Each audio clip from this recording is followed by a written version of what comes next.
여러분, 한 주 동안 안녕하셨어요?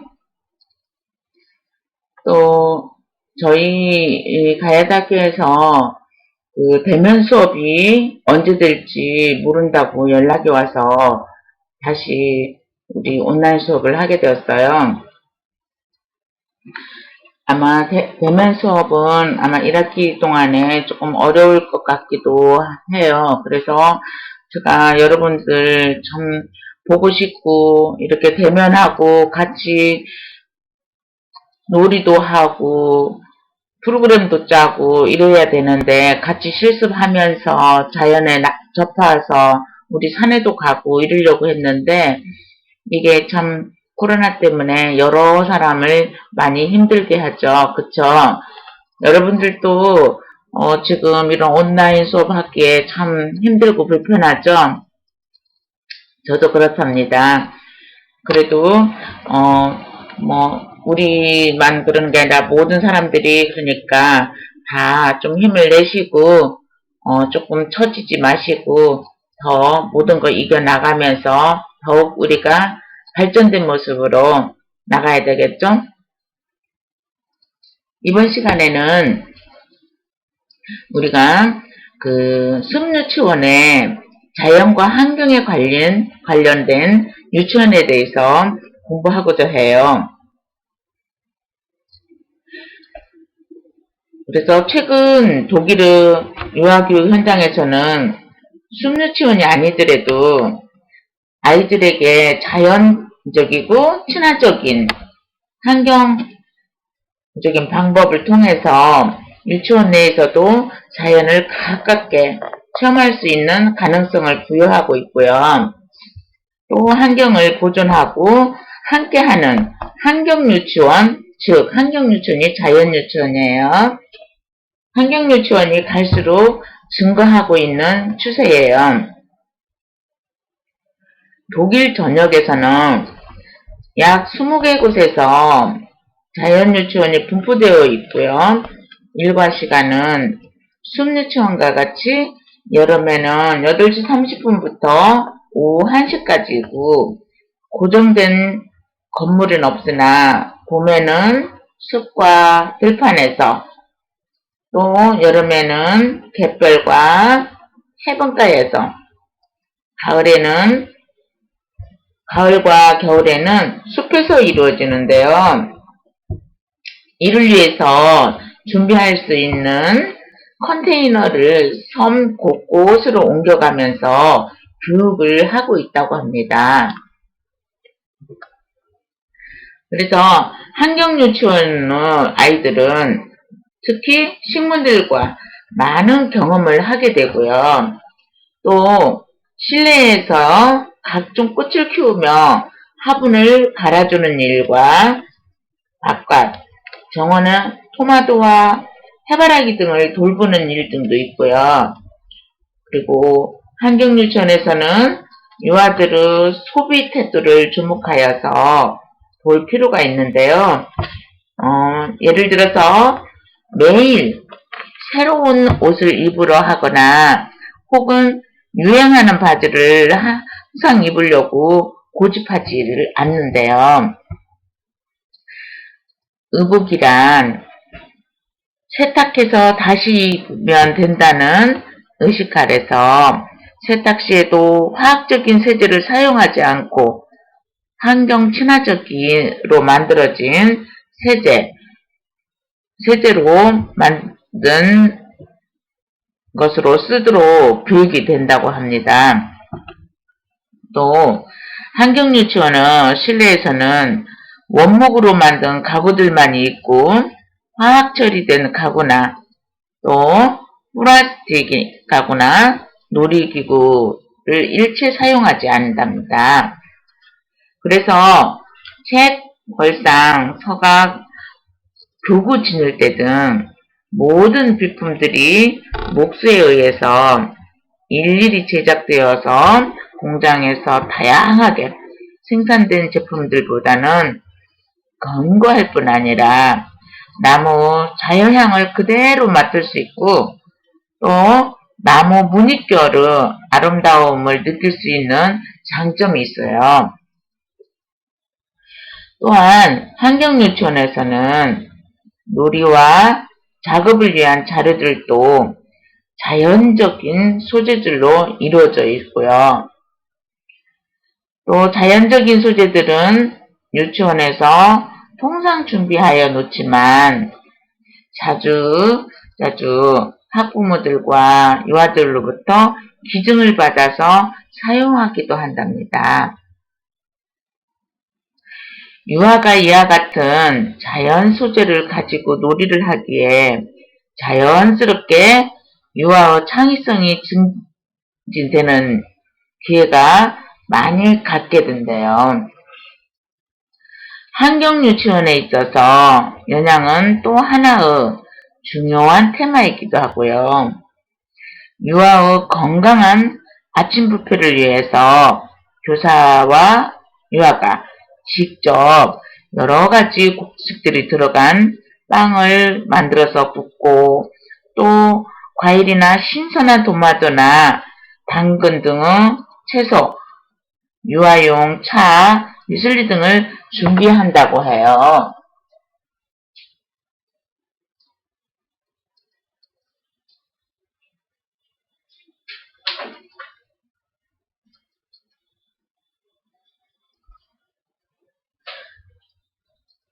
그래서 이러한 종류 아침 식사는 유아의 독립성을 촉진시키고 또 유아 스스로 가져온 빵에다가 버터를 바르게 되며 음료수를 조심해서 따르는 방법을 배우게 되기도 하죠. 더 나아가서 사회성을 촉진도 하게 되고요. 또 유아들과 숙련이 된 유아들은 어린 유아들에게 아침 뷔페를 잘 할 수 있도록 배려를 해주기도 하죠. 이와 같이 좋은 영양과 건강을 위해서 무엇보다도 중요하며 특히 구강검사에서 좋은 결과가 나오기도 한답니다. 이 원인은 유아들이 음식을 잘 씹어먹는 방법을 배우고 거의 단 것을 먹지 않았음에도 기하는데 이는 유치원이나 집에서 간식이나 군것질로 오이나 당근들을 먹는 습관이 되어왔기 때문이에요. 또 환경유치원에서는 바깥 시설은 전통적인 유치원과 다르게 설치하는 것은 당연한 일이고 환경유치원에서는 물이 얼마나 귀중한 가치가 있는가를 유아들에게 교육시킬 목적으로 옛날식 펌프를 설치하여 유아들을 물을 얻기 힘들게 펌프로 퍼올리지 않으면 안 되게 그래서 아이들이 물의 소중함을 알게 하는 거죠. 그래서 어떤 환경 유치원은 펌프가 있는 곳에 도달하기 위해서 계단을 애써서 오르지 않으면 안 되게끔 의도적으로 펌프를 약간 높게 설치해 놨다기도 합니다. 유치원 정원은 나무에 새들을 위한 집을 달아주고 곤충을 위하여서 도톰한 나무 토막에 다양한 굵기로 구멍을 여기저기 뚫어서 나무에 걸어주기도 하고요. 또 그 곤충들을 생명을 살려주는 데 위해서 생각하는 환경유치원의 일상적인 일이래요. 유치원 정원에 있는 과일나무 중에서 어느 한 나무를 정해서 1년 내내 관찰할 수 있도록 자주 행해지는 프로그램이고 또 한 유아가 사과꽃이 필 무렵부터 열매가 열리기까지 전 과정을 관찰하였다면 자연과 음식에 대한 정향과 생겨서 사과를 한 입에 먹고 쉽게 내버리지는 못할 것입니다. 최근에는 물과 생태계가 살아 순환하도록 유치원에 작은 연못을 조성하는 경우가 많이 있고요. 들판에 야생불씨와 꽃씨를 유치원 곳곳에 파종해서 자연의 순수한 아름다움을 유치원에서도 체험할 수 있는 기회를 부여하고 있다고 합니다. 그래서 또 숲유치원에서는 해변의 유치원과 또 농장의 유치원에 대해서 알아보겠는데요. 먼저 해변 유치원에 보면 독일의 예를 들어서 보면 친화적인 유치원에는 숲 유치원 외에도 해변 유치원과 농장 유치원이 있대요. 독일은 지형상 남부와 중부 지역으로 숲 지역이 많이 있지만 북부는 지형이 낮을 뿐더러 숲 분포도도 낮고요. 그러나 북부 독일 지역은 숲이 타 지역에 비해서 적은 대신 바다를 유일하게 끼고 있었기에 이 자연적 특성을 이용하여서요. 해변 유치원이 1990년 중반 이후로 설립되어서 성공적으로 운영되고 있다고 합니다.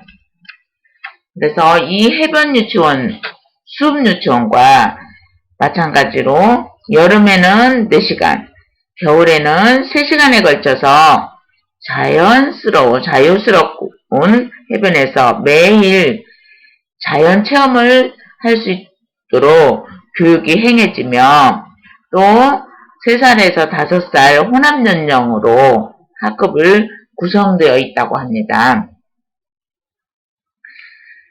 바다에 인접하여서 살지 않는 도시의 유아들에게 해변은 단지 부모와 휴가 기간에 잠시 와서 머무는 장소로서 그저 햇살은 뜨겁고 모래는 따뜻하고 건조하다는 생각밖에 할 수 없죠. 도시 애들은.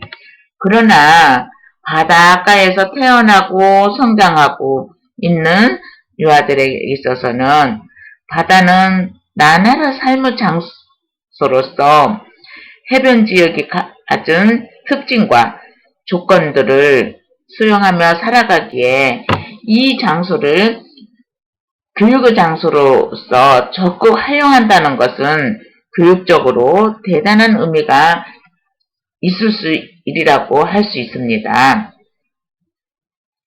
그래서 농장 유치원을 보면 농장 유치원은 첫 번째로 기본적인 교구 구상은 숲 유치원과 마찬가지로 인간과 자연과의 조화스러운 관계를 어린 시기부터 자연스럽게 알게 하고요.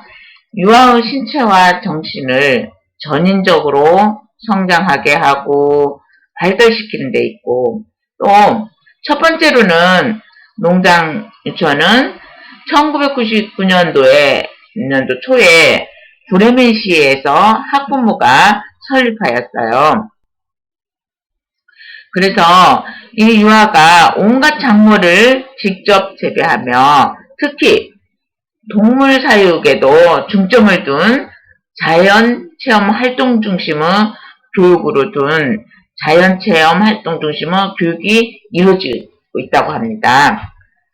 다음으로는 독일에 이어서 일본 생태 유아 교육에 대해서 한번 알아보죠. 일본 생태 유아 교육에서 오이탄 베프시의 조스일 보육원에서 보면 아이들이 흙산에 올라가서 흙을 만지고 또 기어가고 미끄러지고 뛰면서 신체 발달을 도모하며 연령별로 역할을 정해서 퇴비도 만들고 지역 주민과 함께하는 행사들이 음악회도 있고 떡먹기 데이도 있고 이래서 세시풍습과 크고 작은 운동회를 통해서 지역사회에서 상호작용을 하고 있습니다. 특히 아침에는 리듬놀이라고 하는 음악에 맞춰서 1시간 내내 기고 구르면서 몸속에 에너지를 발산하고 신체 발달을 하고 있으면 장난감은 별로 없지만 자연 속에서 스스로 놀잇감을 찾아서 즐겁게 놀 수 있도록 유도하고 있죠. 다음으로는 일본의 생태유아 교육에 후쿠오카현 아키마 보육원이라고 있어요. 여기에는 건물이 목조 건물이며 높은 천장, 큼직한 창문으로 자연의 햇살을 더 많이 받을 수 있도록 자연과 교감할 수 있도록 원을 설계하여서 운동장에서는 맨발로 놀면서 감각을 키우도록 하고 있다고 합니다. 또 청소도 스스로 하고 찬물로 세수를 하면서 손 닦기도 하게 한다고 하고요. 또 이곳에서는 혼합연령으로서는 5, 6세의 아이들을 동생들과 형님들의 생활을 통해서 서로 돕고 생활하는 것을 자연스럽게 배우도록 습득한다고 합니다.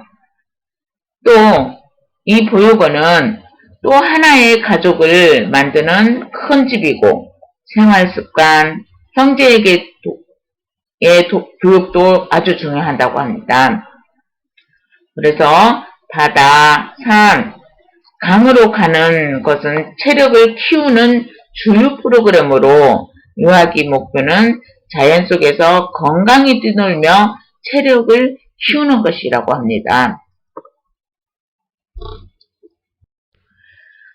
다음으로는 일본은 생태유아 교육에 기타큐슈 지역의 사이 유치원과 야마구치 보육원에 대해서 한번 알아보도록 하겠습니다. 여기는 제가 한 5, 6년 전에 한번 여기를 갔다 온 적이 있어요. 근데 정말로 진짜 나무가 그대로 목조가 오래된 목조 그대로 있고 놀이를 하더라도 그 흙물이 내려오는 그곳에서도 애들이 물장난을 치고 그 물 속에서 흙물인데도 모래에서 건지면서 손가락 사이사이로 모래에 빠지는 그 즐거움을 갖고 있더라고요. 그래서 이 사이 유치원에 보면은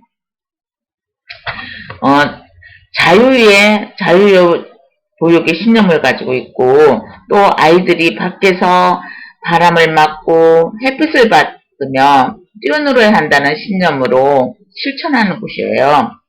그래서 현재 일본 전체 유치원 어린이집은 80%가 거의 자유 보육을 실천한다고 합니다. 사이 유치원의 교육받침은 강하고 건강 아이로 키우는 것이라서 아이들은 모두 짧은 양발을 신고 반바지를 입고 있고요. 또 한 200여 명의 아이들이 넓은 잔디밭에서 편을 나누어서 축구를 하거나 달리기를 하고요. 또 만 3살 유아들도 줄넘기를 하는데 이 아이는 언니나 오빠들이 하는 것을 보고 자연스럽게 줄넘기를 배우게 되고 하게 된다고 합니다. 지구온난화를 막기 위해서 자그마한 옥상에 잔디를 심어놓고 녹색지들을 만들어서 생명교육을 하고도 있었어요. 그리고 또 야마구치 보육원에서 보면은 0세에서 5살까지 아이들을 위한 환경보육을 하고 있었고 보육원 건축에 해초, 조개류, 한지 등의 천연재료를 사용하고 난방은 태양열을 이용하였어요.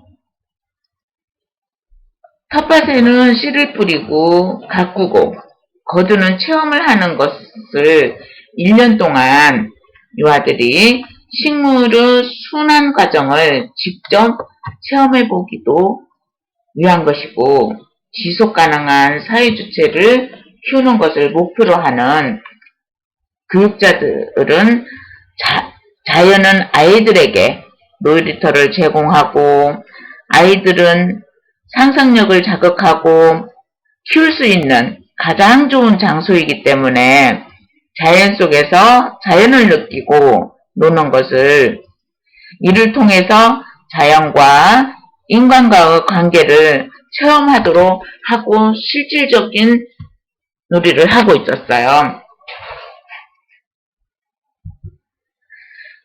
다음으로는 생태유아교육의 고바토노이의 보육원에 대해서 알아볼게요. 이 고바토이의 보육원은 녹음과 불 속에서 바람 아이들을 키우자 하는 고바토이의 고바토이의 보육원은 자연 체험과 농사 체험을 중심으로 살아가는 힘을 기르는 보육에 지향을 한대요. 이곳에서는 급식 잔반과 정원의 낙엽 등을 밭의 유기비료로 활용하고 있고요. 거기서 생산되는 채소를 급식에 사용하기도 한답니다. 그래서 지역에서 생산된 먹을거리를 지역에서 소비하는 지산지소 운동으로 안전한 먹을거리를 확보하고 환경 문제에 대한 고민거리를 해결한다고 합니다. 여기서 지산지소 운동이란, 지산지소에는 지역에서 생산되는 농산물을 지역에서 소비를 하라는 일본의 지역 먹거리 운동이라고 합니다. 그래서 우리나라로 치면, 우리나라는 신토부리 운동이 있죠. 그 신토부리라는 게 이게 활발한 거를 우리나라를 보고 일본이 지산지소 운동을 하기 시작했다고 합니다. 그래서 이 지산지소 운동으로 안전한 먹거리를 확보하고 환경 문제에 대한 고민거리를 해결한답니다. 각종 산업문명 때문에 보육원, 가정, 지역이 완전히 분리되어 있는 현재의 육아 환경을 자연을 통해서 다시 연결하고자 하는 것이죠.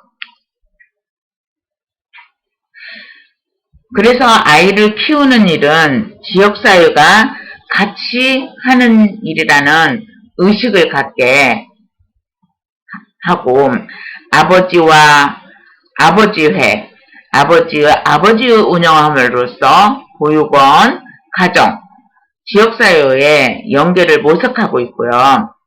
또 이 유아교육기관을 통해서 사람, 공간, 시간을 함께 묻고 진정한 통합을 이루는 일본 자유보육의 정신을 그대로 보여준다고 할 수 있습니다.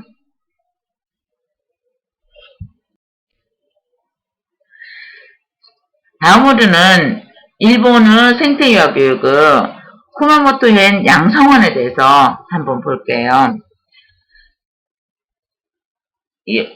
이 양성원은 다케코마 씨가 운영하는 이곳인데요. 이는 생활 대체의학을 실행하는 곳으로 유명하죠. 음식은 생명이다. 농약을 친 음식을 먹는 것은 독약을 먹는 것과 다름없다 하며 제철 자연식을 강조하는 그 의료 철학은 구마모토현에, 그리고 일본 의료계와 식육 정책까지도 영향을 미치고 있다고 합니다. 그래서 이 한 일본은 기본적으로 아이들을 바깥에서 놀아야 한다는 원칙 아래서 실외놀이를 강조하고, 교사가 열심히 준비하는 의도된 활동보다는 자유 보육 프로그램을 50% 이상 실시하고 있다고 합니다. 여러분, 여기에서 중점적인 거는 지역을 살리고 유기농을 먹어서 또 자기가 키우는 채소를 1년 동안 꽃이 피고, 처음에 텃밭을 가꿔서 씨를 뿌리고 새싹이도 나서 꽃이 피고 열매가 맺는 그런 1년 동안에 유아들이 자기가 기르는 것에 대해서 보람을 느끼고 또 무궁해를 먹고 자라나면은 우리 어린이들이 얼마나 건강하겠어요. 아토피라든지 이런 게 많이 없어지겠죠. 그래서 지금까지 우리가 우리나라의 생태 유아교육과 독일 유아교육 또 일본 생태 유아교육에 대해서 한번 알아봤어요. 그래서 여기까지 11주차 1교시를 마치고 다음 시간에는 11주차 2교시를 시작하여서 우리나라의 친환경 유아교육 실태를 한번 알아보도록 하죠. 그러면 여기까지 1교시를 마치고 다음 시간에 또 봬요.